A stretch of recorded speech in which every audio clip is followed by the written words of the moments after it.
Well, hello, everybody. Welcome. We actually just ordered, I think, a couple hundred more of those shirts. So for anybody that is looking for a Moving Hemp Forward Together shirt that Drew has on, thank you, Drew. We'll have them up on our website here pretty soon, and then also on the Friends of Hemp website. And all of the proceeds go to our seed trials to put towards our seed trials, which I saw today. For those of you that don't know, GHA is hosting seed trials, 10 varieties in 10 different states, maybe 9 different states now. And Drew and Neil, Melissa, Dr. Mahdi all worked hard on it for quite a while, Rusty. And long story short, our seeds are shipped and off to our designated sites with the different consultants. And so I'm pretty excited about that. Yeah, very exciting. Awesome. And seed trials. So our money for shirts will go towards supporting seed trials. Any news? Good news, Drew. What's good with you while we wait for people to get logged in? Well, as Matt will tell you, it's seed season. So we're deep in the grind of reaching out and connecting, learning, sharing, helping, and hopefully things will pick up. Last couple of years have been a bit of a challenge, but it's coming back. It's here to stay. It's helping a lot of people, and it's people learning and growing and sharing, and it's all good. That was very vague. But I'm glad you guys are moving lots of seed and getting stuff put in the ground, I assume. Yeah, it's exciting. Thank you for joining. If you want any additional events, or any of our other events are updated on our website. We've got at globalhempassociation.org or on hemphallway.com. Hemphallway.com is our community platform where we have a map of everybody that's joined our events. We put them into a platform where you guys can chat and communicate. So you guys can log in, set up your profiles. I'll share the links throughout the meeting today in the chat. Upcoming events next week, we did cut our events back a little bit, especially during this time of year.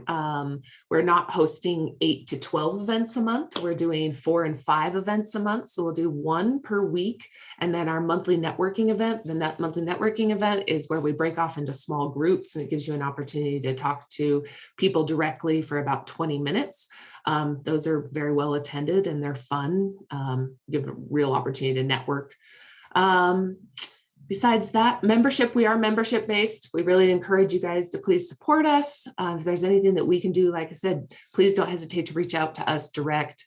I love making connections. We love growing this industry and focused on supply chain, as well as now our seed trials that are with our research team. We also have a farmers group that we're growing and really putting together a strong committee for. So if you have anybody that you or anybody that you're working with or somebody on your team that is a farmer, we would love to invite them to participate in the farm committee.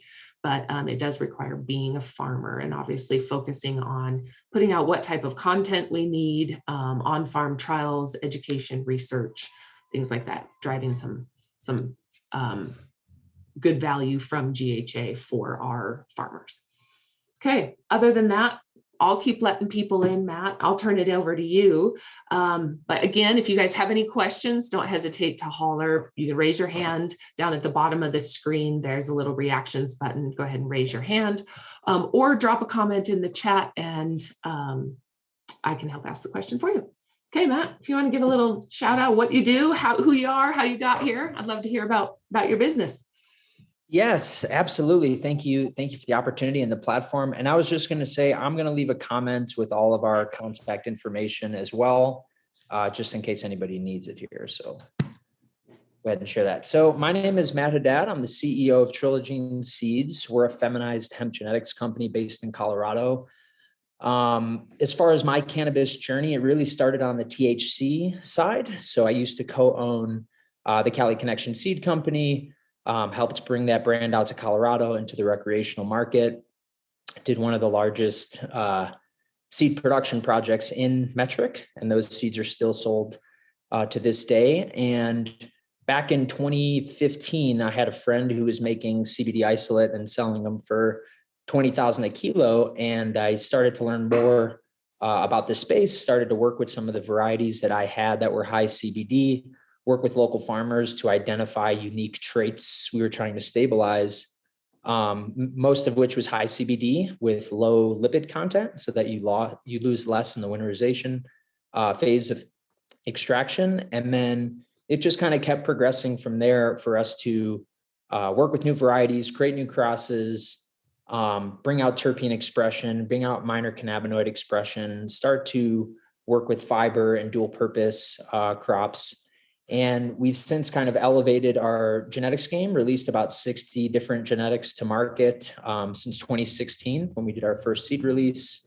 We're in about 48 US states as far as farmers we've serviced, and 28 countries internationally. So I think we're the most, or one of the most exposed cannabis genetics companies in the world, and work with farmers all over the world. So now we have been embracing our conventional breeding aspects for years, just continuously backcrossing, stabilizing our varieties to be homozygous, more homozygous. And then the past 3+ years, really been embracing new genomic tools and breeding technologies to allow us to accelerate these processes and give the clients and farmers a really solid seed to start from. Awesome. Are there any questions or topics right off the bat that you think need to be addressed, Matt, as you know, from your role going into planting season, that maybe we should be focusing on this year? Yeah, when it's funny because people come to us all the time and say, "Oh, I want to grow smokable or high CBD," and a lot of times we like to reverse engineer the conversation by starting with, where are you growing and what are you growing for?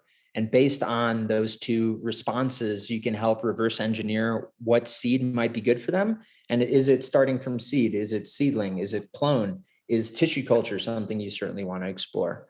So I think before people jump in deep, they need to answer the basic questions to make sure they start off on the right foot. Okay, so there's lots of questions about, or a lot of topic conversation, I guess. The topic of conversation has really shifted around, right? And there's a lot of conversation about the amount of acreage that's needed for CBD or the cannabinoid growth, right? Where do you see that as a market and opportunity, especially being on the feminized genetics side? Yeah, I think starting from a feminized seed for biomass production is pretty crucial.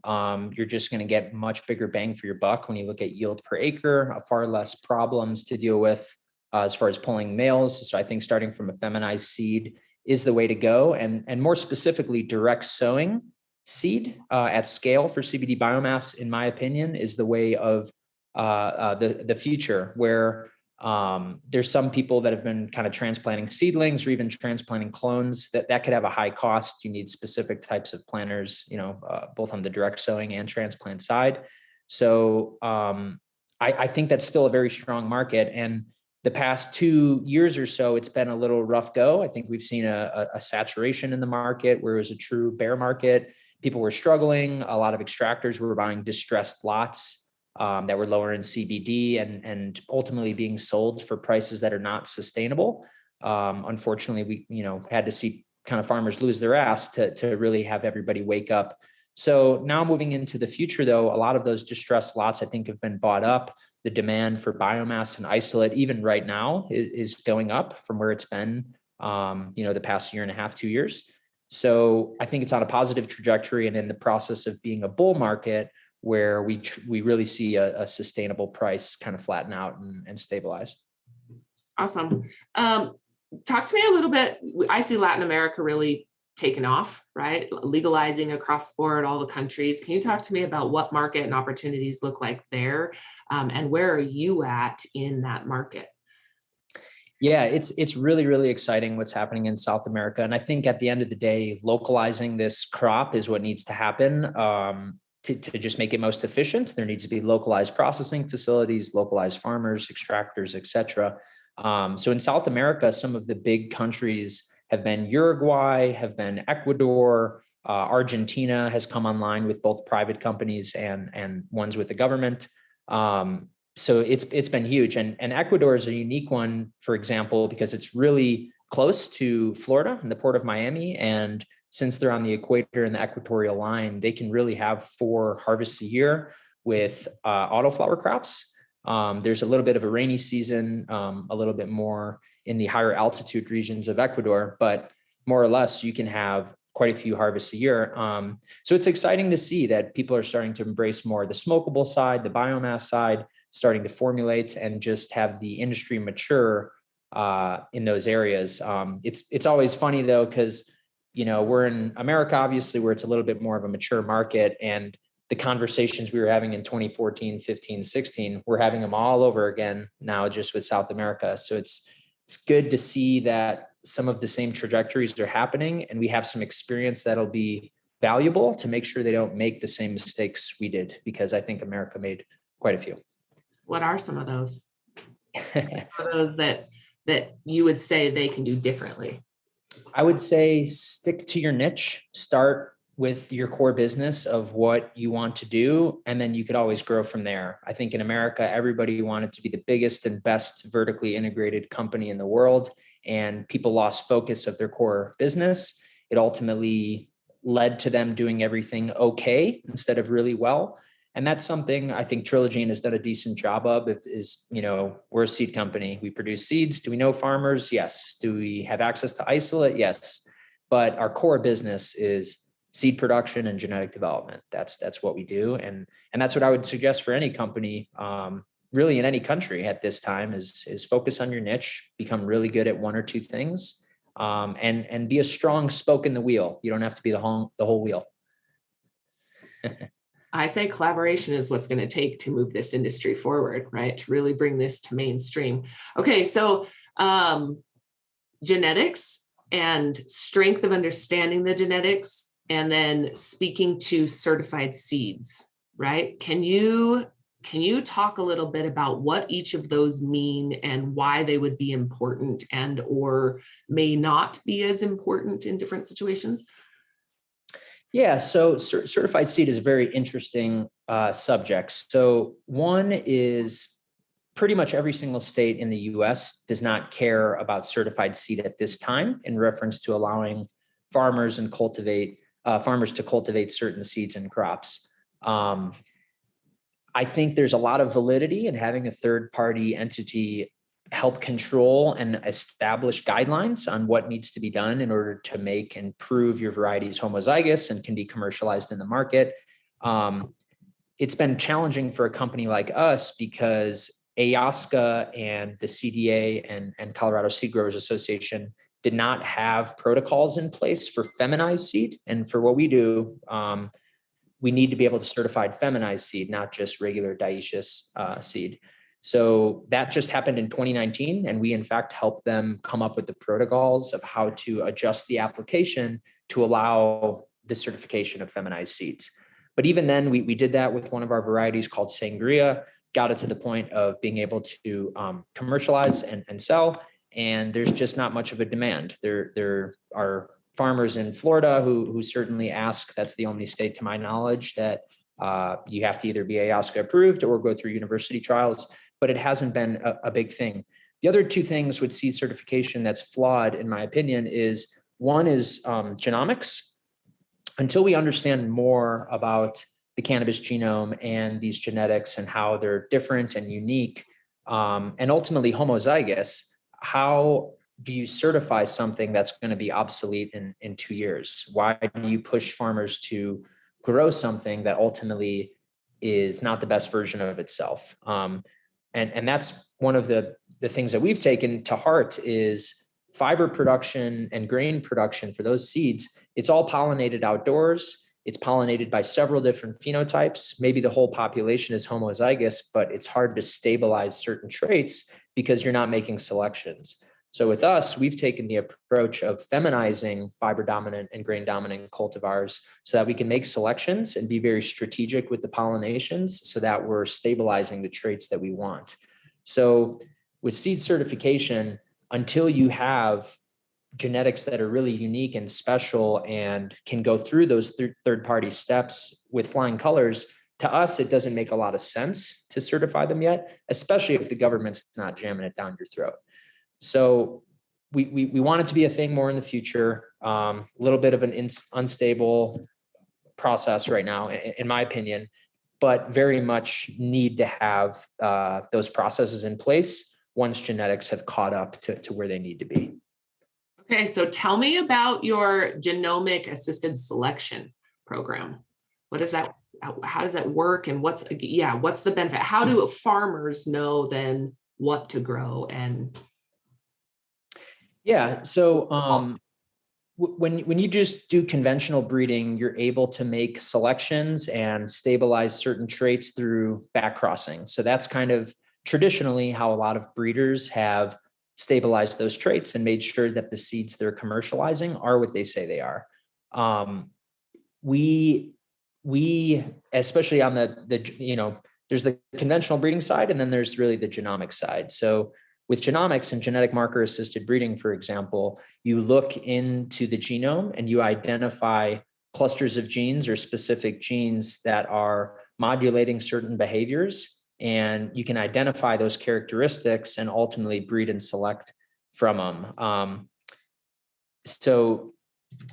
That's one of the main differences between fiber varieties and just conventional breeding is you can control those things instead of it being one big open pollination party. Okay. So biggest differences would you say that you're seeing in different regions as you're selecting those genes? Yeah. So one of the hardest things has been environment controls. I know there's been some media out there of environment does not play a role in THCA expression or THC expression, which is complete BS. I think Breeding 101 will tell you environment absolutely will play a role in reference to secondary metabolites. They cannot form without environment controls influencing them. So things like minor cannabinoids, you'll see minor cannabinoid expression more typical in some outdoor crops than that of indoors from a very general perspective.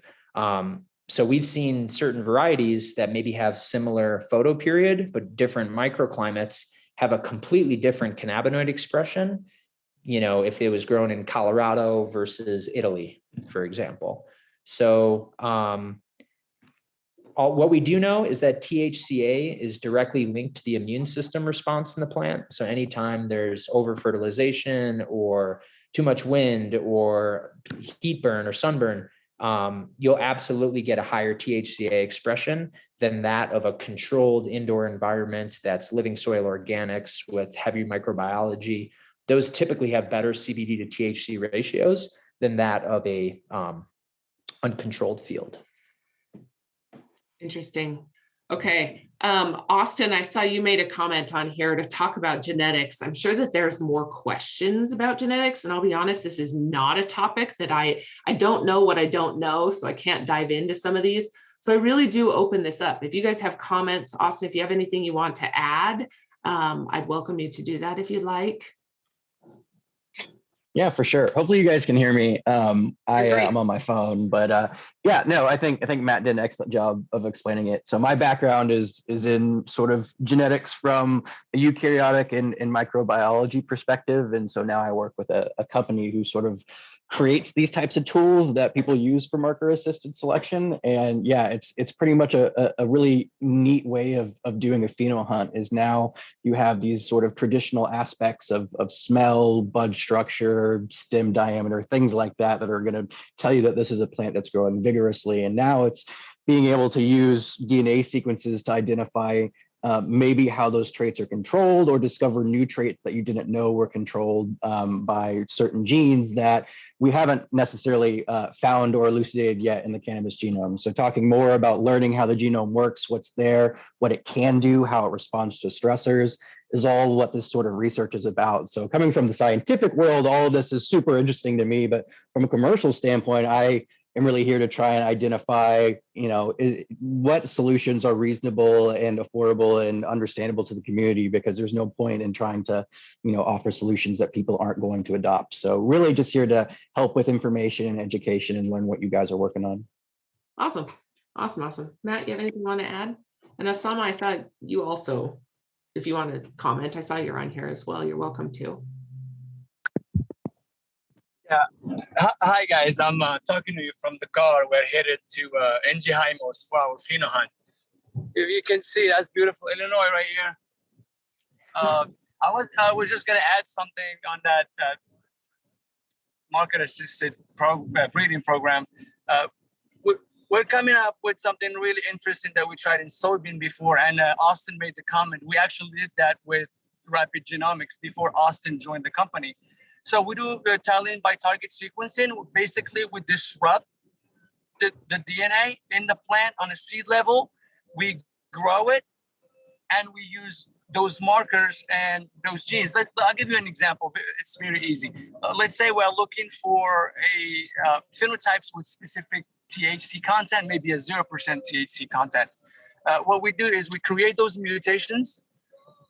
We grow the plant for about 2-3 weeks just to have enough material to collect DNA. And we target sequence those genes. If we find a mutation in, for example, a THC synthase, we will pull that phenotype from the lot, because we know that a mutation in that gene gonna do something. Either gonna stop that gene from working, or maybe it will enhance its expression. So that's the candidate. So instead of waiting all the way to the flowering stage and then do an HPLC analysis and then go back and reverse your plants, we just we reduce the time and the cost. So 3-4 weeks to know which one you keep instead of 4 months program. So using genomics, as I said last time in NOCO, is just a tool. And if we capitalize on genomics today, we'll save time. Look at corn industry, soybean industry, 50, 60 years of breeding. And we didn't make a lot of progress until we had the first draft genomes. So when you know what's in your genome, and you can target specific genes. So whole genome sequencing, target sequencing, like the platform from Rapid Genomics. I don't want to talk about it right now, but we are working on something pretty cool. I can see Matt smiling right now. Austin and us, we're working on some pretty cool stuff. Hopefully we can share it later on. But just to emphasize, today Trilogene Seed is coming to. There is a revolution, and we want to be at the forefront of it. We want to sequence the genotypes that will be heavy hitters in the breeding programs.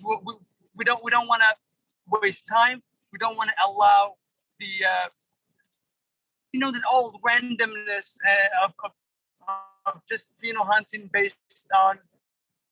If you're interested in cannabinoid and you're doing your selection based on veg state, you don't know what you're selecting for. Maybe that genotype, when the plant is flowering, doesn't have the things that you're looking for. So using genomics, using sequencing, either whole genome, target sequencing, or even just regular Sanger sequencing for like one gene at a time. All of these tools will allow us to select better, faster, and to produce more. So this is just something I wanted to add on, and we're pretty excited. We have a timeline, and hopefully by the end of this timeline.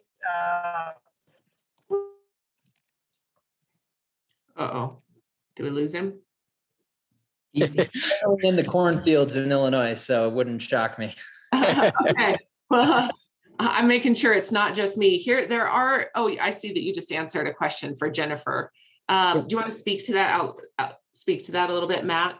Sure. Yeah. Jennifer's just asking about varieties specific to Louisiana that have some resistance to funguses and pathogens. And this is a perfect example, right, of where are you growing? Louisiana, in which area, in which microclimate, a very humid and pathogen-ridden area. So you want to make sure that the variety has really good resistance, maybe something a little sativa leaning that has some of those characteristics to resist pathogens and funguses. So this is a perfect example of what we could help recommend. One off the top of my head is called Superwife, very, very resistant variety that we have. And that's a perfect example of knowing what you're getting into prior to planting. We are doing one of our locations. I think Drew is in Louisiana, isn't it, for our variety trials also? Yeah. So we're doing 10 varieties for fiber in Louisiana this year also that we'll be able to share. So awesome. Jennifer, did that ask? Yeah. Say that again, Matt. Oh, that's going to be interesting. I've been looking forward to hearing those results because I hear it a lot from the Florida farmers with fiber crops and how much of a disaster it is. But I think it can be done. It's just the work needs to be done, right? It'll be interesting. Well, I think that's a good point.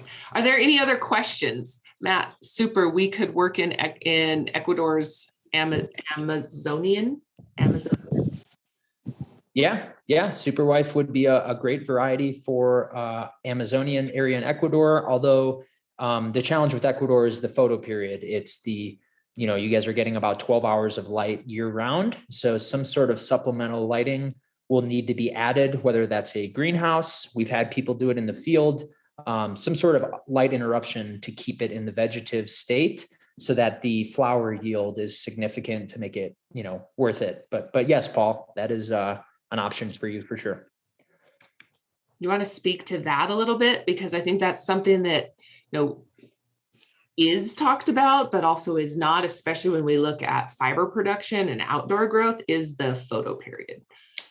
Yeah. So photo period, there's, from a very basic perspective, 18 hours or so is the vegetative state, which typically mimics spring in most regions, I guess, whether in the northern or southern hemisphere. And that's what makes the plant essentially grow in size. And then come roughly about in August, they'll start to turn into the flower cycle when the days are getting shorter. When the summer solstice happens, days start to get shorter into the fall. That's where the flowers mature and then finish. And then there's certain areas like South Florida, Ecuador, Thailand that have this almost 12 hours year round.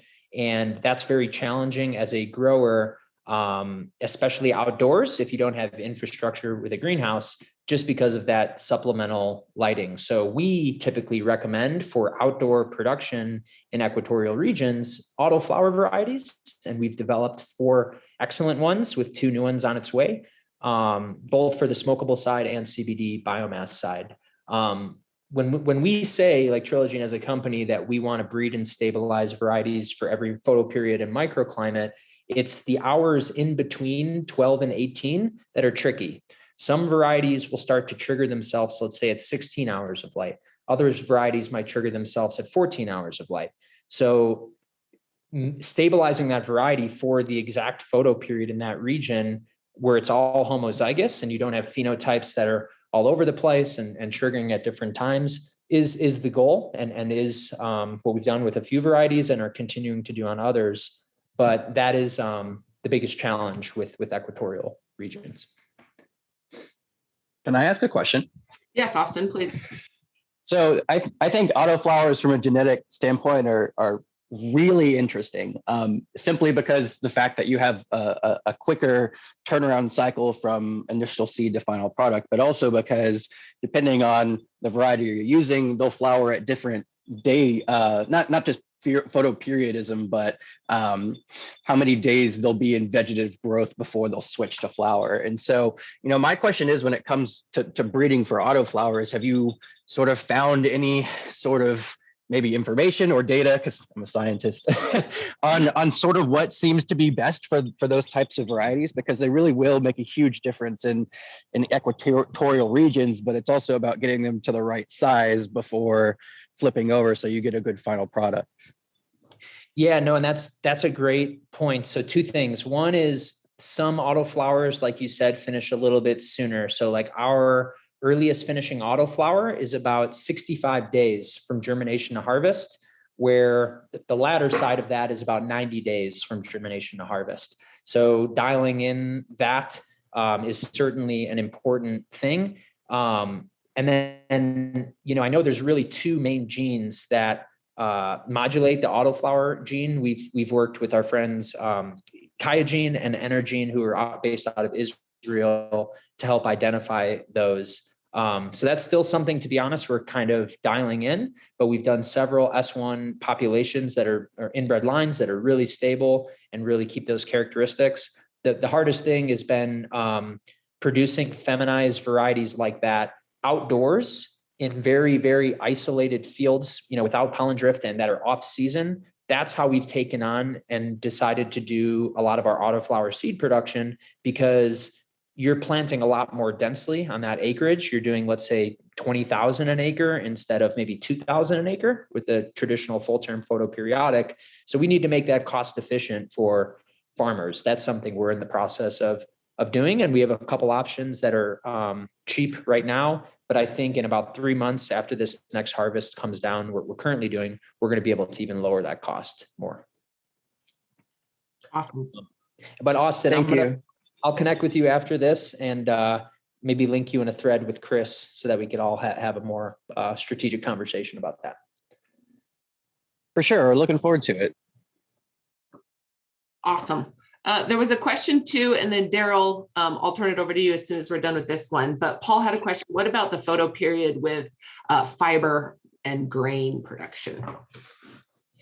Yeah, that's a similar challenge, especially for people in equatorial regions. There really aren't, to my knowledge, a lot of super stable varieties. But there's, interesting varieties that I think are still being looked at and genotyped, like in Morocco, for example, places like that, where it's traditionally been just homozygous. The dioecious seed falls on the floor. It's rebirthed every year. So I think most of the fiber dominant cultivars we're aware of are more in true photoperiod regions, not in equatorial regions. So I think an autoflower fiber and grain dominant cultivar would be excellent, although pollen and water aren't necessarily best friends. Let's just say pollen and, pollen drift is limited a lot when there's a lot of humidity and water. So the grain yields per acre in some of these humid equatorial regions, I don't think are going to be as efficient as, places like Colorado or Illinois or more northern or southern states. But, this is why we do the research. This is why we look into the gene to see some of the gene expression data, really identify those things. Awesome. Daryl, are you still on? Yeah, hi, Mandy. Thank you for having me on today. Absolutely. Yeah, just following up on what he just said about the grain, we're looking at some grain numbers. They're using 4, 5, 6 kilogram of seed to get 1 liter of oil down in Latin America. They're getting some bad advice on when to harvest, how to harvest.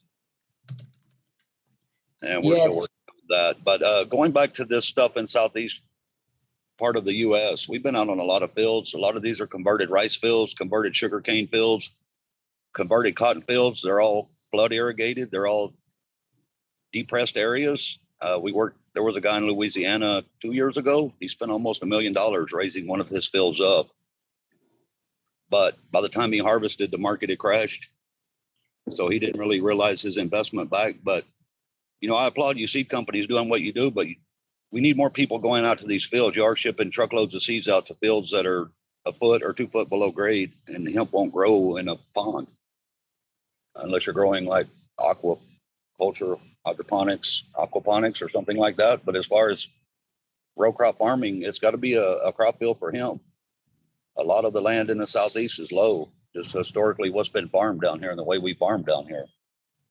Due to whatever conditions we have, especially down in South Texas, everything is flood irrigated, cotton, corn, and everything. Watermelons, like everything is flood irrigated. These guys get a truckload of seeds and throw the hemp seeds out there and they get a horrible crop, or it dies, or it doesn't make good yield. And we go to look at it and it's a depressed field that's flood irrigated. And they control their irrigation, but they can't control the weather. And then when it rains a lot, they get 2 foot of water and the plants go underwater. And that's happened across Texas, Louisiana, Florida, Mississippi, Alabama for the last 2 years.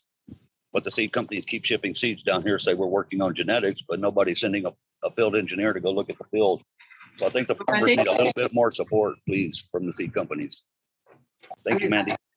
I was going to say, I think that's a good topic we could bring up is, separate from genetics, even sometime for our farmers, is field preparation and understanding, the water, right? We've seen in a lot of fields, even last year out in North Carolina, when I went and looked at a couple of fields, any low spot in the field had nothing grown where all the high spots did. And so, Matt, you have anything you want to add? And then Drew, I don't know if you have anything you want to add as well, as you're out also visiting fields and selling seeds? Yeah, it's a really tough one, and I wish I had a better answer. But the reality is, climate change, I think, is really starting to take effect and affect farmers more, where earlier finishing varieties, narrowing down that season is going to be beneficial so that you can prep the field as well as harvest the crop before a big hail or a big storm kind of comes in. So those are certainly things we're looking at. The water, having really deep water in certain fields, that's one I don't know that can ever be resolved. But Drew, maybe you have better insight than I do in reference to that. No, I wouldn't say better insight so much as that it's just a highly complex plant and a highly complex market. And, when you're dealing with cannabis, and again, that's the plant we're talking about, it just depends on which type, 1, 2, or 3. And for this conversation, it's hemp type 3, which is that low THC, which we haven't touched on, but that's also, a big issue in the market. But the market is highly complex in that, so grain obviously is one end use, fiber another, which has some different, subcategories. But when you're talking about hemp to be grown for oil, as Matt had mentioned, kind of what's that end use? Is it oil or is it smokable? Smokable is super complex. And I see Jesse on here and Jeremy. I mean, when you're talking about bag appeal, from a consumer market to be able to develop genetics that are going to sell in the market for smokable, super unique, highly complex, interesting space dealing with terpene profiles, the cannabinoid profile, the structure, if it's too larvae, is it tight, how it's trimmed.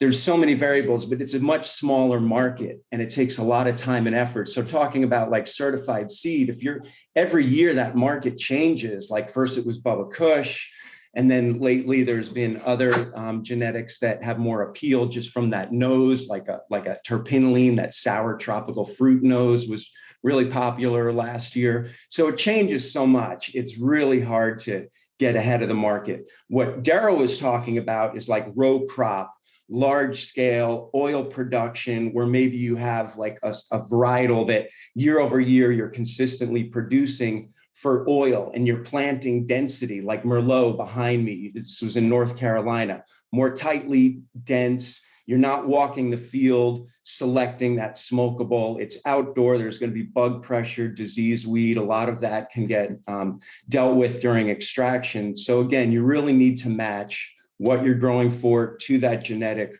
where it is, and you can have that same genetic grown by different people, even in the same area, and it's going to end up potentially different. How you feed it, how you manage it. It's just really hard to generalize the market. It gets really deep.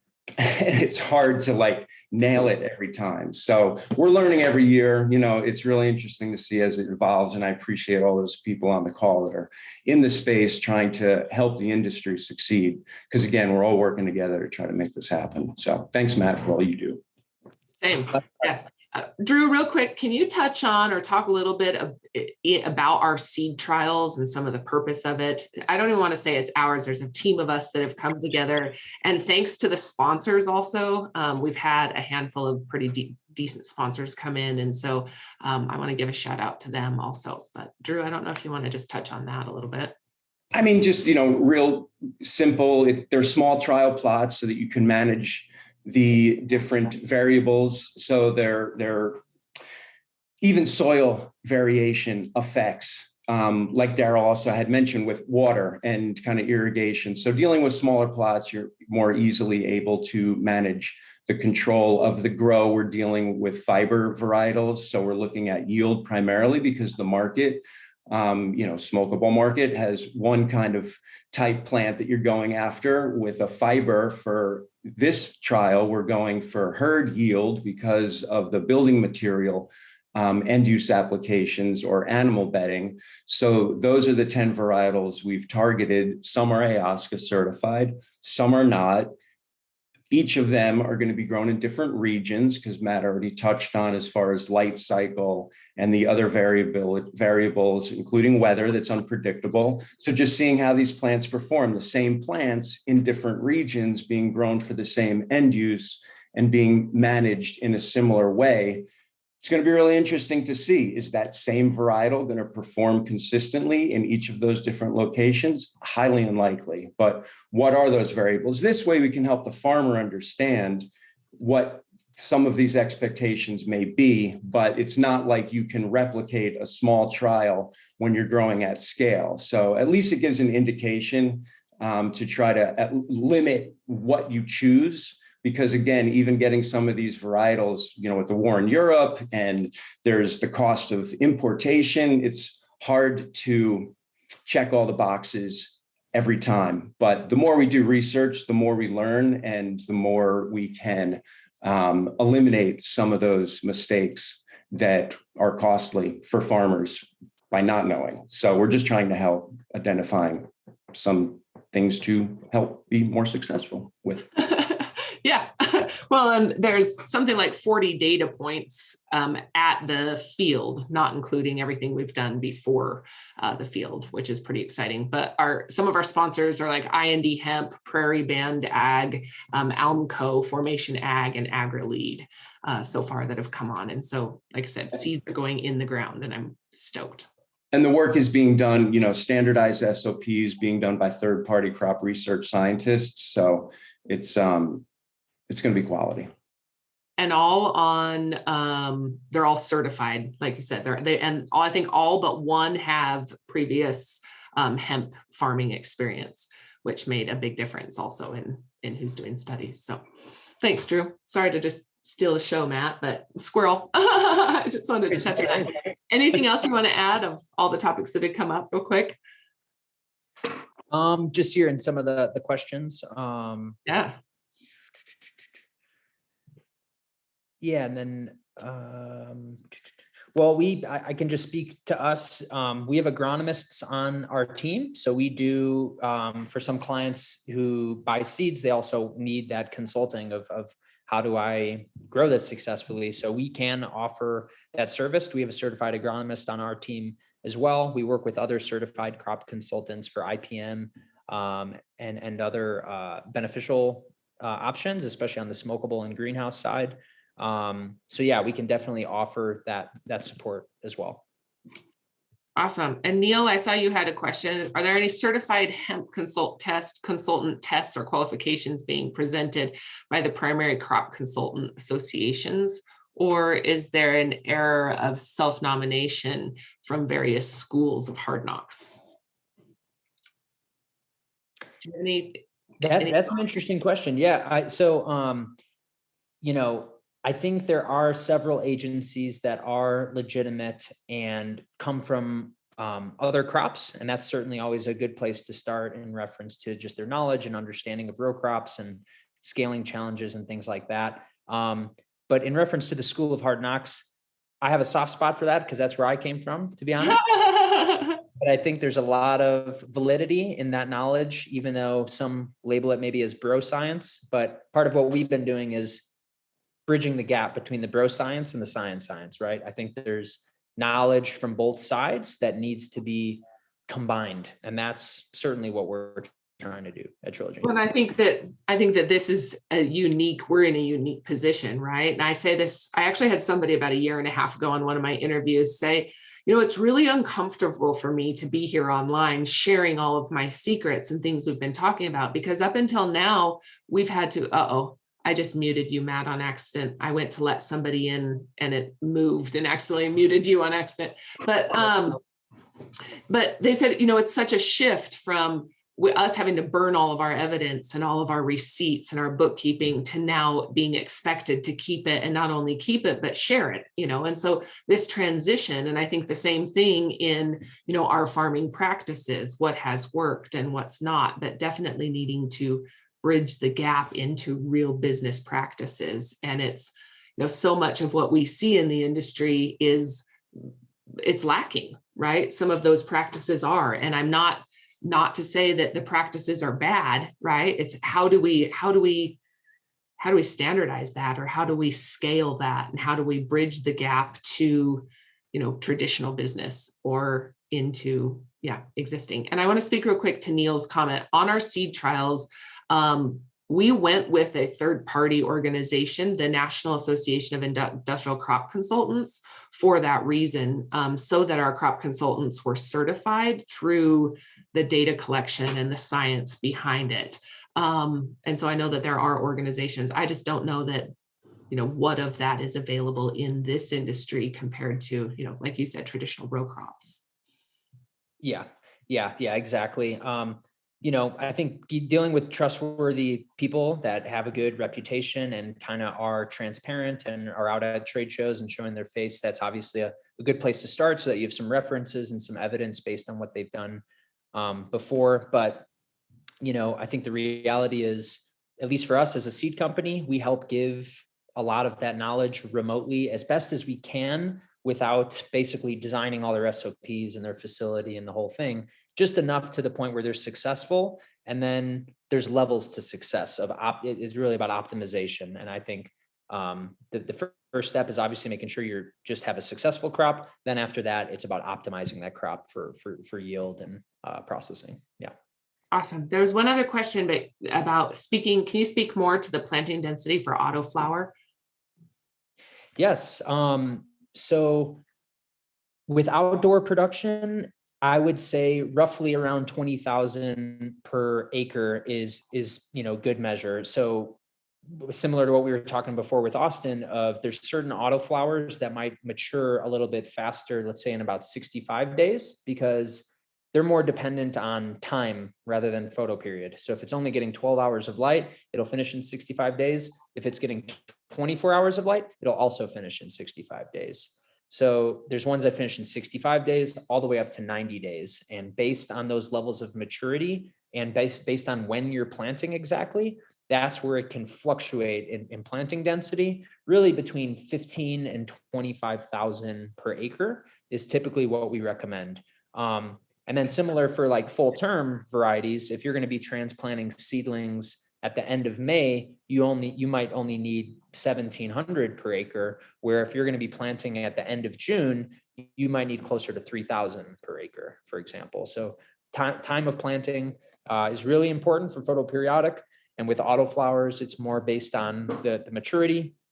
So you can really see how much space those plants take up. And to be honest, one of the things we've noticed and seen is areas that have a higher par sun value, like places like South Florida, those autoflowers will just photosynthesize more and get larger than in a place, let's say like Vermont, that's a little bit more cloudy. So I think depending on where you are and how much sun you're getting in that term, and versus how cloudy it is in that specific term, that will help maneuver your planting density for autos.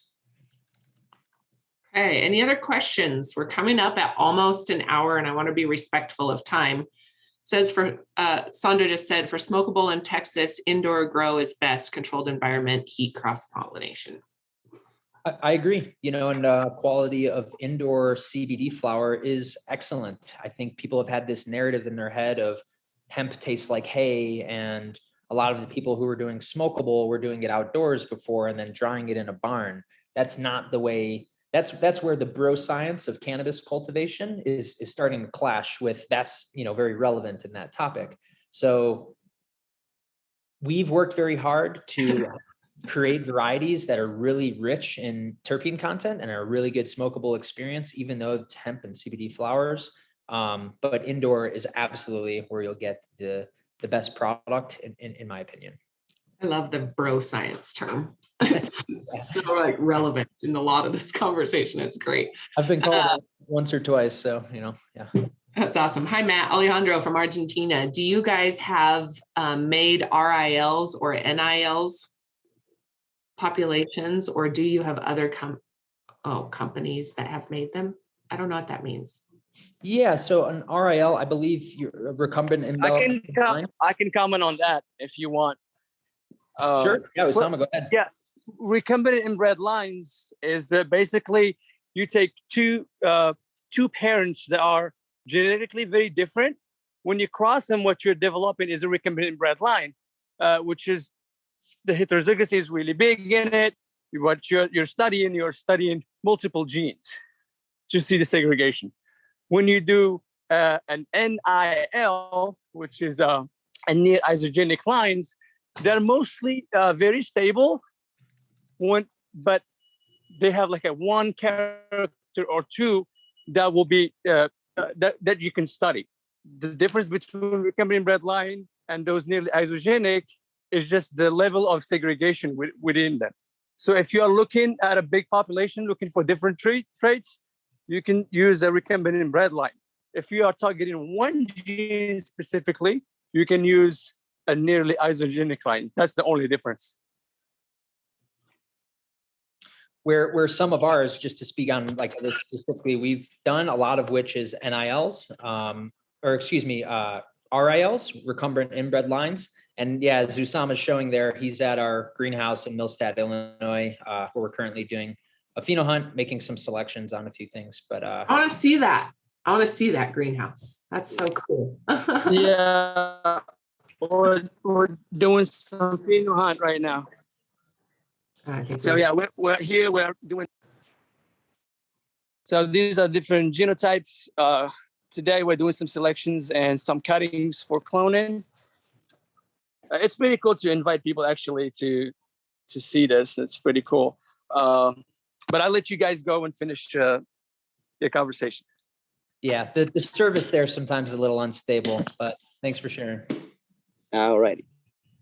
It's very cool. Okay, well, I want to get out in the field. That's my mission over this next couple of months, is to visit as many farms and fields as I can and continue to display and show and educate. I also want to just put this out. If there are any questions that you guys have that you're looking to have answered, whether it's about this topic or any topic along the supply chain, please let me know, and I will put effort in to bring people like Matt and his team to share and answer questions and dive into topics that you guys need addressed in order to move your projects along.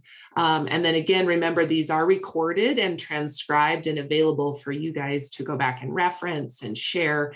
I did share my YouTube link in our chat. Please go on and subscribe to our YouTube channel. We're really close to being able to monetize our channel. And so it's any little bit helps. And of course, when you do that, it opens up a lot more opportunity to reach more people, because we're hemp and marketing, it's always so limited. And so the organic growth has been really powerful. So please go in and subscribe to our YouTube channel. I don't want you guys to miss any information or miss anything that we've got going on as well. Okay, Matt, before we close out, anything else you want to add, wrap up with as we move into this, aggressive season this year? Everybody's planting and putting seeds in the ground. Yeah, absolutely. I guess I'll just say that, anybody who has any of these individual questions, I know we got to as many as we can. Feel free to reach out to us directly. Feel free to reach out to Mandy directly. We're happy to get on the phone, schedule a call, and talk about your topic specifically. So we're always available to all of our farmers and clients, or even just collaborators and people who are genuinely interested. We want to provide the knowledge we can to help make people successful. So anything we can do to help, we're more than happy to. I love it. You guys are all about the education and supporting, and there's lots of great people that you work with. And so, I give you a big high five and thank you very much for everything that you guys have done in the industry and everything to support us as well. So any other questions before we wrap up? I usually don't give it but like a second before I start talking.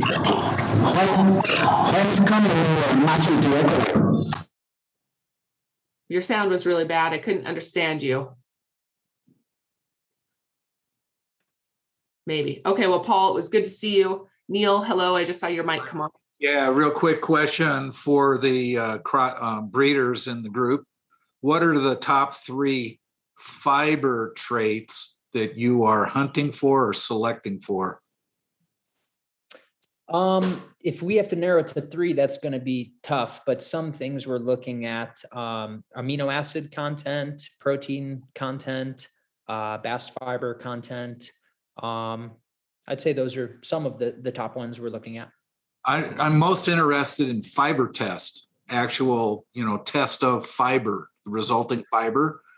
at the NOCO Hemp Doodah, there was a really interesting group out of India that was on a worldwide hunt for high quality threads to go. And I said, how much do you want? She says, our business is exploding for high quality weaving.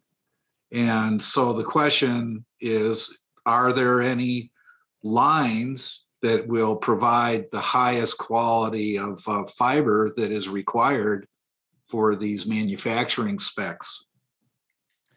I think so. And one question I would ask them if they were here is how they are processing and making those weaves. What type of processing equipment do they have? Because we've noticed, depending on that, genetics make a major influence. So, varieties like Jinma, for example, that have really long, dense fibers decorticate extremely well, where things like Hinola and Finola, who have thinner stalks and less fiber density, typically for weaving purposes are less efficient.